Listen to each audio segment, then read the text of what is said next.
Question number 63 Shrimati Hema Malini. Yes. अध्यक्ष महोदय, उत्तर सदन के पटल पर रखा गया। अध्यक्ष जी, हमारे पूर्व प्रधानमंत्री अटल जी का एक सपना था कि देश भर की नदियों को आपस में जोड़कर ड्राउट और इरिगेशन की समस्या से निजात के लिए, उसके लिए 2002 में योजना बनाई, वर्किंग ग्रुप कॉन्स्टिट्यूट भी किया गया। फर्स्ट फेज में सदर्न रीजन के जितने नदियां उनको जोड़ना था, सेकेंड फेज में नॉर्थ के नदियों को जोड़ने का बात हुई, लेकिन अटल जी का सरकार जाते ही ये सारा काम बंद हो गया था। लेकिन 2014 में नरेंद्र मोदी जी देश के प्रधानमंत्री बनते ही अटल जी का जितना भी इनकम्प्लीट काम था उसको उन्होंने उसको उठाया और सितंबर 2014 में केंद्र सरकार द्वारा देश भर की नदियों को जोड़ने के लिए स्पेशल कमेटी कॉन्स्टिट्यूट किया गया और अप्रैल 2015 में एक इंडिपेंडेंट वर्किंग ग्रुप कॉन्स्टिट्यूट किया गया। मेरा आपसे ये सवाल है, देश भर की नदियों को आपस में जोड़ने का जो मिशन है, जो प्रोजेक्ट है, उसमें अब तक क्या प्रोग्रेस है और क्या प्रोजेक्ट को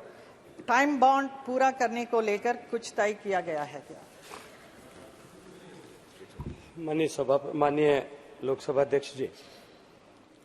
हालांकि मूल प्रश्न जो है वो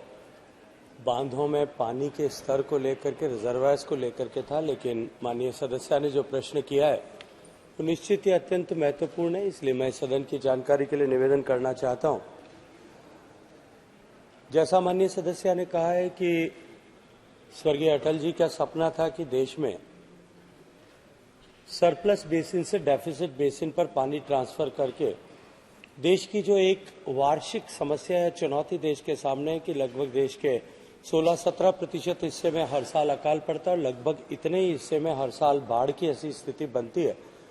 तो एक संतुलन और साम्य जो है वो देश में लाया जा सकता है। और जैसा माननीय सदस्य ने कहा, अटल जी की सरकार जाने के बाद में क्योंकि 10 साल तक उसे रोक दिया गया था, माननीय प्रधानमंत्री जी नरेंद्र मोदी जी ने पुनः इसको प्रारंभ किया। 31 लिंक ऐसे देश भर में आइडेंटिफाई किए गए थे जहां सरप्लस बेसिन से डेफिसिट बेसिन में पानी ट्रांसफर किया जा सकता है। उन सब की पीएफआरस बनी, उनमें से 15 से ज्यादा लिंक्स के लिए डीपीआर बनाई गई और डीपीआर बनने के बाद में हमने राज्यों के साथ में उनको शेयर किया, क्योंकि हम सब जानते हैं कि भारत में संविधान प्रदत्त व्यवस्था के अनुरूप जल राज्य का विषय है, इसलिए राज्यों को पहले उस पर सहमति बनाने के बाद में ही उस पर आगे बढ़ा जा सकता है। 5 ऐसे प्रायोरिटी लिंक डिसाइड किए गए थे और उन 5 प्रायोरिटी लिंक्स में से मैं आज सदन को प्रसन्नता के साथ में अवगत कराना चाहता हूं कि उत्तर प्रदेश के माननीय मुख्यमंत्री योगी आदित्यनाथ जी और मध्य प्रदेश के माननीय मुख्यमंत्री शिवराज सिंह जी ने दोनों राज्यों के बीच में एक ऐसे क्षेत्र, जिस क्षेत्र में पानी की सर्वाधिक कमी इस देश में ऐसा माना जाता था, उस बुंदेलखंड के 60 लाख लोगों के पेयजल और 2 लाख से ज्यादा हेक्टेयर जमीन सिंचित हो सके, इस दृष्टिकोण से दोनों राज्यों के बीच में माननीय प्रधानमंत्री जी की उपस्थिति में एक समझौता ट्राइपार्टाइट एग्रीमेंट किया और उस 45,000 करोड़ रुपए की परियोजना को मंजूरी मिली। माननीय प्रधानमंत्री जी ने उस क्षेत्र की आवश्यकता को महसूस करते हुए उसके लिए 90% ग्रांट भारत सरकार की तरफ से मिले, इसे सुनिश्चित किया है और उस दिशा में हमें स्टेज 1, स्टेज 2 की क्लियरेंसेस सब मिल चुकी हैं, टेंडर की प्रक्रियाधीन है और निश्चित ही हम उस पर आगे बढ़ेंगे। इसी तरह से राजस्थान और मध्य प्रदेश के बीच में एक प्रायोरिटी लिंक की डीपीआर बनाने के लिए भी हमने राज्यों से समझौते के लिए आग्रह किया है। राज्यों के साथ में राज्यों के द्वारा आपस में एमओयू हो जाने के बाद निश्चित ही ये अटल जी के सपने को पूरा करने के लिए माननीय प्रधानमंत्री जी के नेतृत्व में वर्तमान सरकार प्रतिबद्ध है, हम इस दिशा में काम करेंगे। माननीय सदस्य सप्लीमेंट्री। नीति आयोग की रिपोर्ट 2018 में कहा गया कि 2030 तक भारत में वाटर की डिमांड जो है सप्लाई से 2 गुना अधिक हो जाएगी। रेन वाटर कंजर्वेशन और हार्वेस्टिंग के लिए सेंट्रल गवर्नमेंट द्वारा कई स्कीम्स चलाए गए हैं। वाटर का स्टेट सब्जेक्ट होने के कारण स्टेट और लोकल लेवल पर प्रॉपर कोऑर्डिनेशन न होने के कारण स्कीम्स का प्रॉपर इम्प्लीमेंटेशन नहीं हो पा रहा है। मेरा माननीय मंत्री से ये पूछना है कि ये प्रॉपर कोऑर्डिनेशन और इम्प्लीमेंटेशन को इंश्योर करने के लिए क्या कोई स्पेसिफिक मैकेनिज्म इम्प्लीमेंट करने पर गवर्नमेंट विचार कर रही है। ऑल्सो देश के वाटर की डिमांड और सप्लाई का जो अलार्मिंग गैप है, इसको लेकर रेन वाटर कंजर्वेशन और हार्वेस्टिंग के लिए आज आवश्यकता है फोकस्ड एजुकेशनल इंटरवेंशंस की।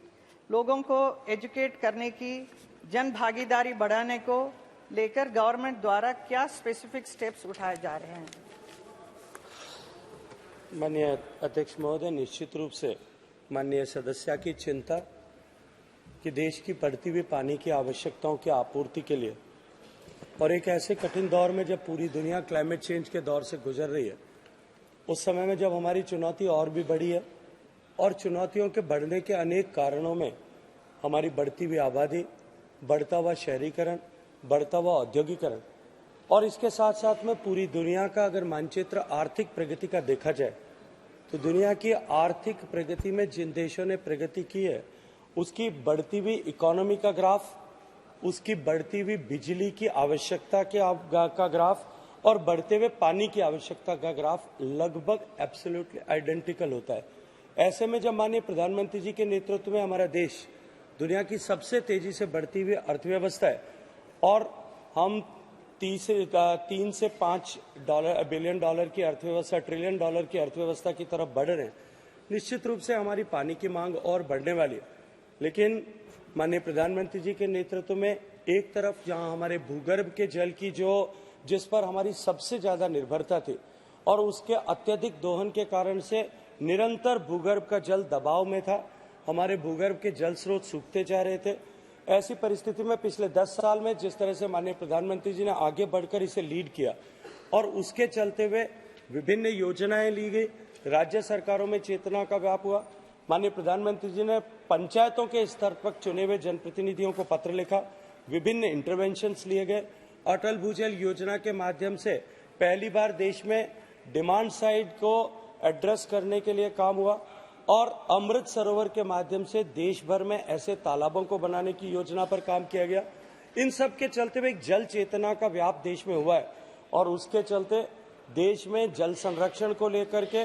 जो गतिविधियां हुई, बरसात के जल और वर्षा जल के भूगर्भ में पुनर्जनभरण को लेकर के जो गतिविधियां हुई, उसके चलते हुए मैं आज सदन को प्रसन्नता के साथ में सूचित करना चाहता हूं कि देश में भूगर्भ के जल का जो गिरता हुआ ट्रेंड था, पिछले 4 साल से लगातार वो ट्रेंड न केवल ठहरा है अपितु वापस रिचार्ज होने की दिशा में बढ़ा है। आज जो ओवर एक्सप्लॉइटेड ब्लॉक थे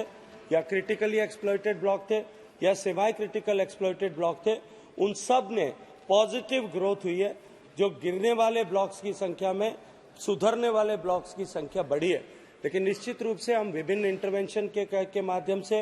पानी का उपयोग, हम संचित पानी का विवेकपूर्ण उपयोग करें और एक एक बूंद पानी से अधिकतम लाभ ले सकें। इस दृष्टिकोण से जो माननीय प्रधानमंत्री जी के नेतृत्व में योजनाएं बनाई गई है, हमने जिस तरह से माइक्रो इरिगेशन को एक्सपैंड करने के ऊपर काम किया है, जो उपलब्ध पानी है उस उपलब्ध पानी का अधिकतम उपयोग हम कैसे कर सकें, क्योंकि पानी एक सीमित संसाधन है। उस सीमित संसाधन की सीमितता को देखते हुए उपलब्ध पानी का अधिकतम उपयोग कर हम किस तरह से अपने देश में जो है पानी के को निर्बाध आपूर्ति कर पाए, इस दृष्टिकोण से भारत सरकार सतत चिंतन मनन करते हुए काम कर रही है। इसमें